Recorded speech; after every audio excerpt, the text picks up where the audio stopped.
초등학생 자녀를 두신 학부모님, 그리고 우리 아이들을 가르치시는 선생님 여러분, 안녕하세요. 우리 아이들의 수학 교육에 정말 거대한 변화가 코앞으로 다가왔습니다. 오늘 바로 그 이야기를 좀 해보려고 합니다.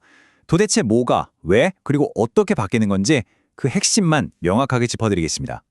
자, 오늘 우리가 어떤 순서로 이야기를 나눌지 한번 보시죠. 먼저 왜 변화가 시작됐는지 그 배경부터 살펴볼 거고요. 그리고 지금 우리 아이들의 현실, 또 교과서의 문제점은 뭔지 진단해 볼 겁니다. 그런 다음엔 새로운 해법을 찾아보고 마지막으로 그래서 2033년엔 구체적으로 무엇이 바뀌는지 정리해 보겠습니다. 자, 그럼 첫 번째 이야기부터 시작해 볼까요? 정답의 시대는 끝났다. 이미 예고된 미래라고 하는데요. 이게 과연 무슨 뜻일까요? 이거 보세요. 그냥 흘러가는 이야기가 아닙니다. 교육계에서 가장 영향력 있는 분 중 한 명이죠. 현우진 강사가 지금의 수능은 7, 8년 안에 무너진다. 이렇게 딱 잘라 말했어요. 이게 무슨 말이겠어요? 정해진 시간 안에 정답만 빨리 찾아내는 지금 방식은 이제 유효기간이 다 됐다는 아주 강력한 신호입니다.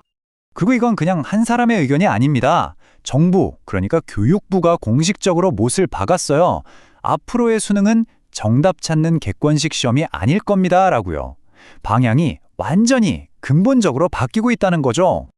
자, 그럼 두 번째 파트로 넘어가서요. 생각은 죽었다는 이 좀 충격적인 제목에 대해서 한번 이야기해 보겠습니다.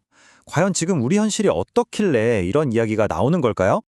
그렇다면 지금 우리 아이들의 교육 과연 괜찮을까요? 우리 아이들은 지금 교실에서 또 학원에서 어떻게 수학을 배우고 있을까요? 이 그림이 지금 현실을 너무나 잘 보여줍니다. 답은 정말 기가 막히게 잘 맞춰요. 그런데 왜 그렇게 생각했어? 라고 딱 물어보면 머릿속이 하얘지는 거죠. 마치 생각주머니에 거미줄이 쳐 있는 것처럼요. 혹시 우리도 모르는 사이에 아이들을 그냥 정답 맞히는 기계로 만들고 있었던 건 아닐까요? 이 차이를 한번 보세요. 왼쪽은 지금 우리, 오른쪽은 미래의 모습입니다. 우리는 50분 안에 20문제를 풀어야 해요. 속도가 생명이죠. 그런데 미래는요? 120분, 그러니까 무려 2시간 동안 단 5문제를 풉니다. 이건 뭐냐면요. 이제 생각이라는 건 해도 그만 안 해도 그만이 아니라 생각이 없으면 아예 풀 수가 없는 시대가 온다는 뜻입니다. 아니 도대체 왜 이렇게 됐을까요? 그 근본적인 원인을 찾아봐야겠죠.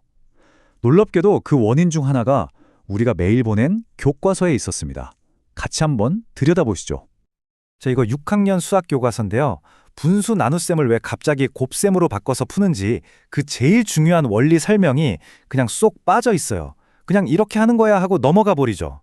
이게 바로 설명 없는 논리적 비약입니다. 아이들 입장에서는 그냥 외우는 수밖에 없는 거죠. 여기도 마찬가지입니다. 아무런 설명도 없이 그냥 따라서 이렇게 된대요. 왜? 이유가 없어요. 이건 아이들한테 묻지도 따지지도 말고 그냥 이 공식 외워. 이렇게 말하는 거랑 뭐가 다르겠습니까? 이런 교육 방식이 교과서에만 있는 게 아니죠. 학원에서도 비슷해요. 아이에게 이 문제 왜 이렇게 풀었어? 라고 물어보면 돌아오는 대답이 선생님이 그렇게 하라고 가르쳐 주셨어요. 이거 아이가 스스로 생각하는 게 아니라 그냥 선생님 설명을 앵무새처럼 따라하고 있는 거잖아요. 생각의 주인이 아이가 아닌 거죠. 결국 이렇게 되다 보니까 수학 공부가 뭐가 되냐면요. 원리를 이해하는 게 아니라 그냥 문제 유형별로 꼼수 외우고 공식 따라 쓰는 연습만 하게 되는 겁니다. 전부 다 따로따로 노는 거죠. 개념들이 하나도 연결되지 않고 이렇게 완전히 분절되어 버린 겁니다. 자, 지금까지 좀 답답한 현실을 봤는데요. 그럼 이제 어떻게 해야 할까요? 다행히도 새로운 해법이 있습니다. 바로 네 번째 파트. 개념들을 연결하고 생각의 힘을 키우는 산수학에 대한 이야기입니다. 이게 바로 산수학의 힘입니다. 1 나누기 3이라는 아주 간단한 문제를 한번 볼게요. 이걸 그냥 3분의 1이라고 외우는 게 아니에요. 왜 3분의 1이 되는지 이렇게 여러 가지 방법으로 생각해 보는 거죠. 곱셈으로도 생각해 보고 분수로도 바로 바꿔보고. 중요한 건 정답이 아니라 하나의 답에 이르는 이 다양한 길을 아이 스스로 찾아내는 과정 그 자체입니다. 원리를 제대로 꿰뚫으면요. 공식은 정말 저절로 따라오게 되어 있습니다.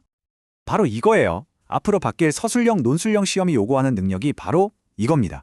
2 나누기 3분의 2라는 문제를 푸는 4가지 방법이 보이시죠?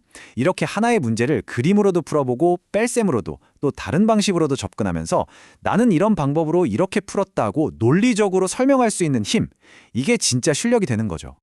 자, 그럼 이제 마지막으로 정리해 보겠습니다. 2033년 도대체 무엇이 어떻게 바뀐다는 걸까요? 결국 우리 앞의 선택은 이 2가지입니다. 그냥 요약본 달달 외워서 시험 끝나면 다 잊어버리는 죽은 지식이냐, 아니면 원리를 스스로 발견해서 평생 써먹을 수 있는 산수학이냐. 분명한 건요, 스스로 생각해서 얻은 지식이 아니면 앞으로의 서술형 시험지에는 단 한 글자도 제대로 쓸 수 없게 된다는 겁니다. 이 표를 보시면 그 변화가 한눈에 들어옵니다. 보세요. 지금은 속도가 중요하지만 앞으로는 논리적인 사고력이 중요해집니다. 지금은 정답만 맞히면 되지만 앞으로는 과정 전체를 봅니다. 심지어 AI와의 관계도 바뀌죠. 예전에는 AI가 경쟁자였다면 이제는 AI를 똑똑하게 도구로 활용하는 능력이 중요해지는 겁니다. 모든 게 바뀌는 거죠. 변화는 이미 시작됐습니다. 어머님, 아버님, 그리고 선생님 여러분. 인공지능이 웬만한 계산은 사람보다 더 빠르고 정확하게 해주는 시대입니다. 이런 시대에 우리 아이의 진짜 미래를 위해서 어떤 수학을 가르치고 어떤 수학을 선택하게 하시겠습니까? 이제는 우리가 이 질문에 답해야 할 때입니다.